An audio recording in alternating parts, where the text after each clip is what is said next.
Hi, Amy. Thank you so much for joining me today. Hi, Anna. It's a pleasure. Thanks for arranging it. I'm excited for our conversation. Oh yeah, this is just so great. You know that I just finished reading your book. I have it here on my Kindle. I just got it from Amazon. Be Strong, Be Wise, and the Age of Me Too. I mean, what Yeah, so an that's amazing. actually I want to just not to jump in right away, but that actually is the old title. Oh, So we have a new title. When my publisher, when we began, they sent me that print version using the old title. So the actual book that comes out in January 2021 will have the new title, which is Be Strong, Be Wise, The Young Adult's Guide to Sexual Assault Awareness and mhm. Personal Safety. Wow. Yeah. This Yeah. really is a must read. I mean, for any young woman, young man, I think that both genders, actually all genders, because Yeah. there are more than two, I think everyone should read this. And especially now that things are just so volatile, everything is just so unusual at this moment during the pandemic. How do you see this? I mean, because you wrote this before the pandemic, right? Right. How do you see this? How's the book different before, during, and after a Yeah, pandemic? that's a great question, and I've been talking about this because I feel really strongly that you know all of us in a pandemic tend to focus on the most important thing that's right in front of us, which makes sense as humans that we would do that. Uh, but we run the risk of masking some of our problems that have been around before the pandemic and are still here in the pandemic. And I think sexual assault's one of those. It's easy to think that sexual assault can't happen because of social distancing. Mm, But in reality, young people are the demographic most likely not to follow social distancing rules and more likely to engage in substances that cause us to behave and act differently.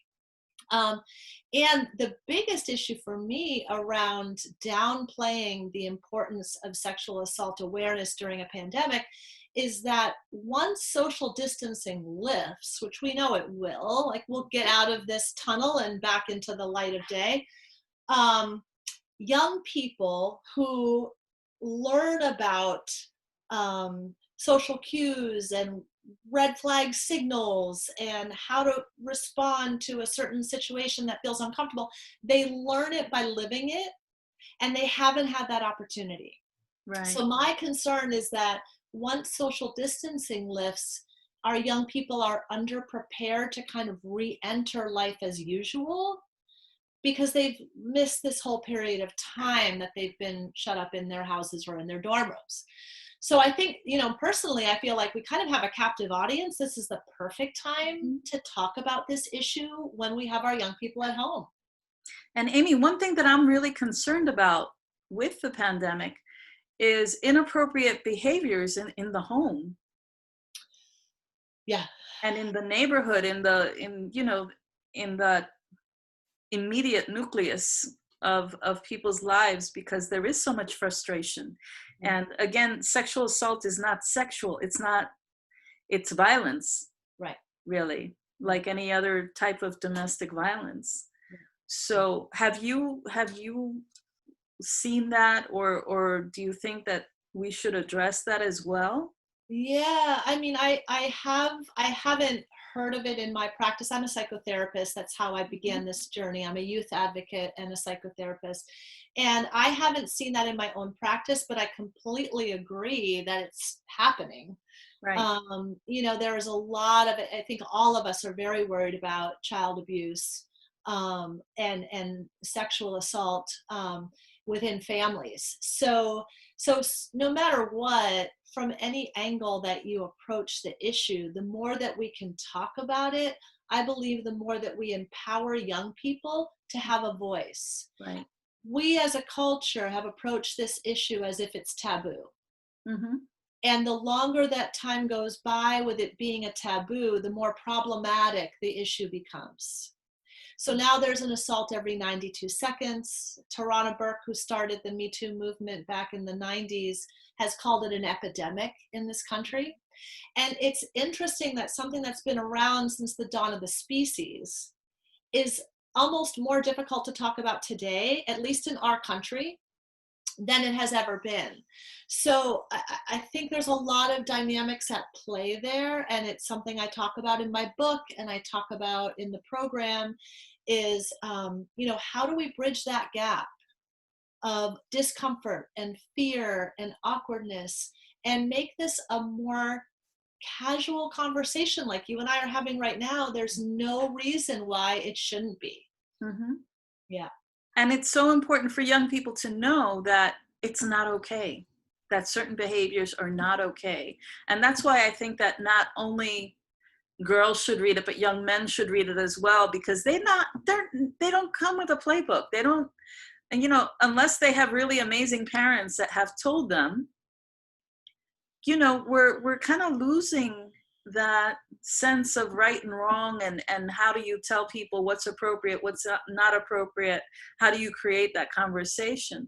So it's just such an important, I think that it should be like with every child should have it, maybe get it in the 9th or 10th grade to read, maybe have it be part of a curriculum in their health, sex ed type thing, in wherever they're being socialized, because people need to know how to say no without it becoming a thing.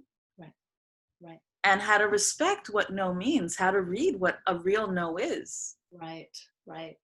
Yeah, and I'm really glad that you're bringing up the issue of young men and some of the needs and concerns that young men have in particular. And I write a lot about this in the book because I have a lot of compassion for young men. I think that they're being kind of sold down the river, so to speak, as far as what they are being introduced to through the media and pornography. And we know that young men are using pornography, and young women, both sexes are, and all sexes are, but young men in particular are more likely now than ever to cross somebody else's boundaries and think it's normal, because they've been watching videos where it is normalized, music lyrics and YouTube and whatever it is. And I don't have any judgment about those forces. I think that they are part of our world. We need to work with it,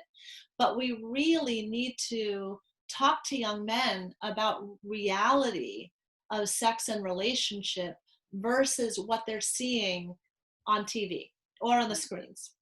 Right. Absolutely. So just as an example, I've been learning a lot and researching, and I've just completed my second book, which is going to be for caring adults who are working with young people in any capacity and want to offer this language, this course, in order to bridge the gap. But I learned in my research that 88% of pornography videos contain violence against women. And what's happening to young men, which is really disturbing, is that the sex experience, which should be beautiful, is becoming less pleasurable. It's never enough. And young people are saying this. I use Peggy Orenstein's books, Boys and Sex and Girls and Sex, a lot in this second book. And I encourage viewers to check them out. Really exhaustive research and interviews that she did with young men and young women and non-binary young people to get a sense of what their viewpoint is. Right. And what young men are saying is that it's, they think that's normal. Nobody's telling them otherwise. And really, they would love to have more guidance. Young people are hungry for more guidance, both sexes, all sexes. So I think that we have kind of a wonderful opportunity. If we can get past our fear, there's a lot that can happen with these conversations with young people.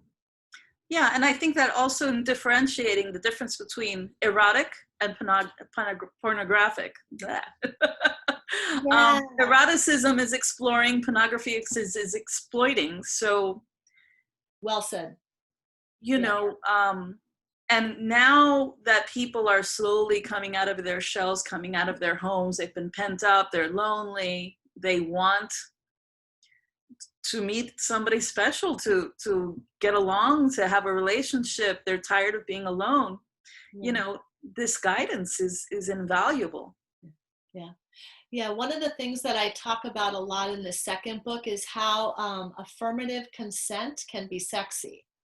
So, Absolutely. I mean, there, if you think about it, and I love your word eroticism versus exploitation, like if you think about what can happen with affirmative consent Hmm. between two willing partners, it can be very sexy and erotic. And, a step by step process where each stage, if you will, of the sexual journey is wonderful. Right. Both people are checking in with each other, both people are kind of talking it through versus let's just get this over with. Um, and, allow both people to be gratified. Hmm.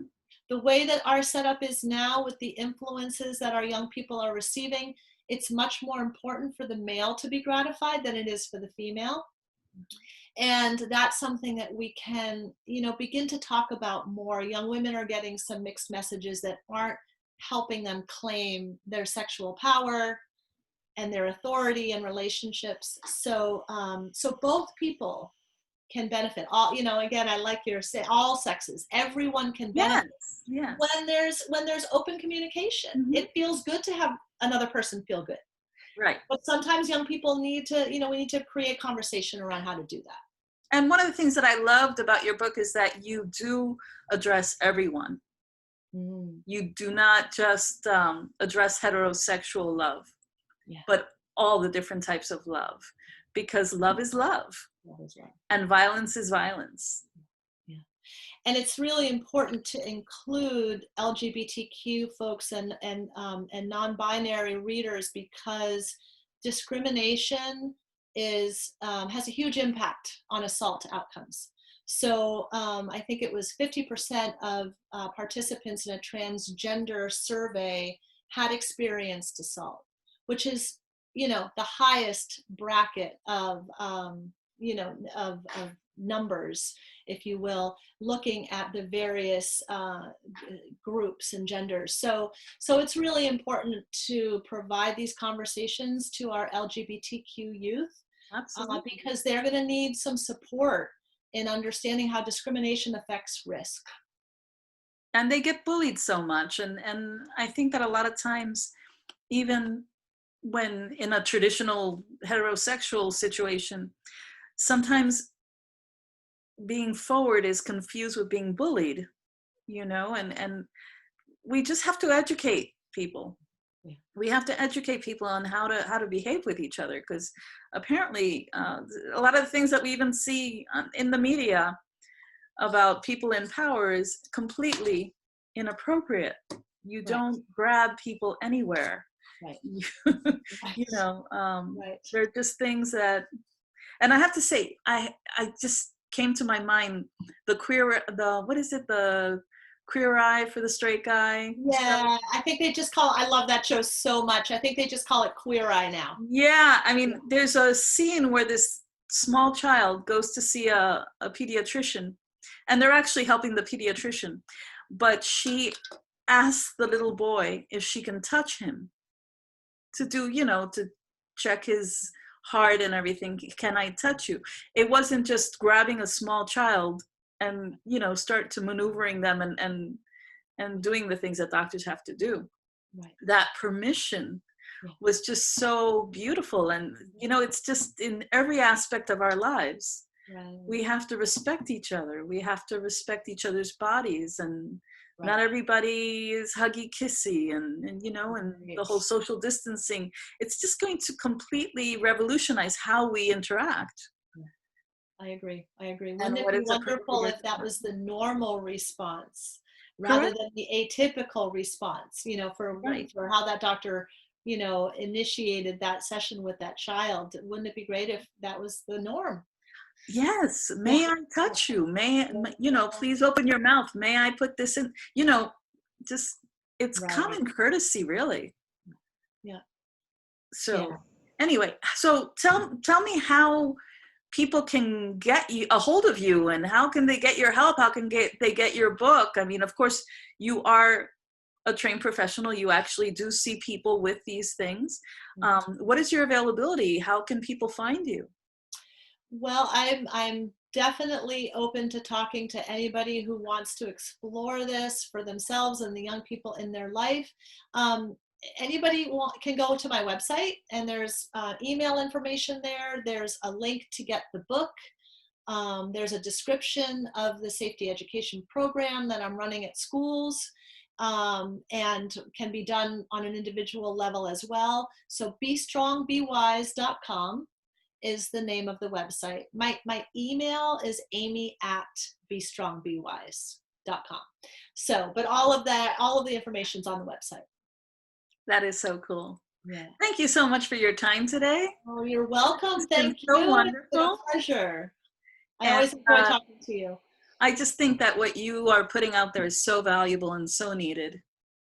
Thanks, Anna. And a lot of people are just clueless. So thank you so much. Well, you're welcome. Thank you. Have a wonderful day. You too. Take care.